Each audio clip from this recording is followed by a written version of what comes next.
നമസ്കാരം. ഞാൻ തിരിച്ചും വിളിക്കാം. ഒരു സെക്കൻഡ് കേട്ടാ മതി, നിങ്ങൾ പിന്നെ വിളിക്കണ്ട. നമ്മുടെ ഡെപ്യൂട്ടി കളക്ടർ, കാഞ്ഞങ്ങാട് ഡെപ്യൂട്ടി കളക്ടർക്ക് നമ്മളൊരു പരാതി കൊടുത്തായിരുന്നു സാറിന്റെ പേരിലെ. അപ്പൊ സാറിന്റെ വോയിസ് റെക്കോർഡ്, സാറിനോട് സംസാരിച്ചത്, സാറിന്റെ ഫേസ്ബുക്ക് പോസ്റ്റ്, അതിന്റെ ലിങ്ക്, അതിന്റെ കോപ്പി, അതിന്റെ സ്ക്രീൻഷോട്ടുകൾ, ബാക്കി ഡീറ്റെയിൽസും എല്ലാം വെച്ചിട്ട് കൊടുത്തിട്ടുണ്ട്.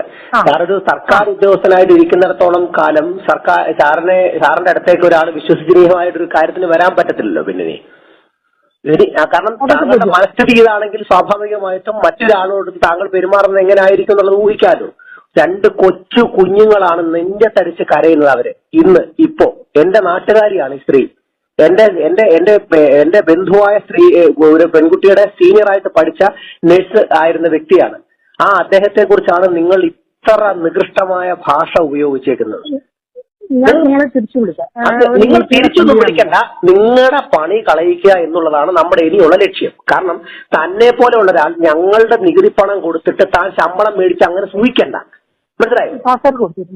നിങ്ങൾ കാസർഗോഡ്, കോഴിക്കോടോ, കോർണത്തോ എവിടെ വേണേലും പോന്നേ, പക്ഷെ നിങ്ങൾ കാണിച്ച കൊള്ളരുതായ്മയ്ക്ക്. ഇത് ശ്രീജിത്ത് പന്തളം എന്ന വ്യക്തി വിവാദത്തിലായ എ പവിത്രൻ എന്ന വെള്ളരിക്കുണ്ട് താലൂക്ക് ഓഫീസിലെ ജൂനിയർ സൂപ്രണ്ടായ ഈ കമ്മിയെ ഫോണിൽ വിളിച്ച് സംസാരിക്കുന്നതിൻ്റെ റെക്കോർഡ് ചെയ്ത ഭാഗമാണ് നിങ്ങൾ കേട്ടത്.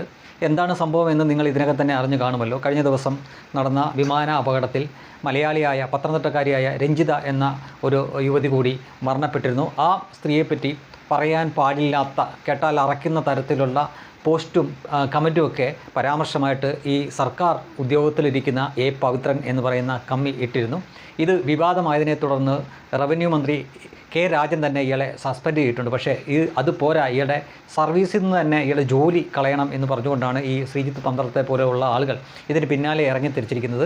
ഞങ്ങളുടെ നികുതി പണം കൊണ്ട് ശമ്പളം വാങ്ങുന്ന നീയൊക്കെ ആ സ്ഥാനത്തിരുന്നു കൊണ്ട് ഇത്തരം പ്രവൃത്തി മേലിൽ ചെയ്യരുത്, ഇതെല്ലാവർക്കും ഒരു പാഠമാവണം എന്ന തരത്തിൽ തന്നെയാണ് പ്രതികരണം. എന്തായാലും അയാളുടെ സംസാരം കേൾക്കുമ്പോൾ നമുക്ക് മനസ്സിലാക്കാൻ പറ്റുന്നത് അയാൾ ചെയ്തു വെച്ച തെറ്റിൻ്റെ വ്യാപ്തി എന്തെന്ന് അയാൾക്ക് ഇതിനകം തന്നെ മനസ്സിലായിട്ടുണ്ട് എന്നും അദ്ദേഹം ആകെ പതറി നിൽക്കുകയാണ് എന്നാണ് മനസ്സിലാക്കാൻ പറ്റുന്നത്. പക്ഷേ ഒരു കാര്യം ഉള്ളതുപോലെ പറയാമല്ലോ, ഈ 3 മാസത്തെ സസ്പെൻഡ് ചെയ്യുക എന്നത് ഇവരെ സംബന്ധിച്ചിടത്തോളം ഒരു കുറ്റമേ, ഒരു ശിക്ഷയേ അല്ല.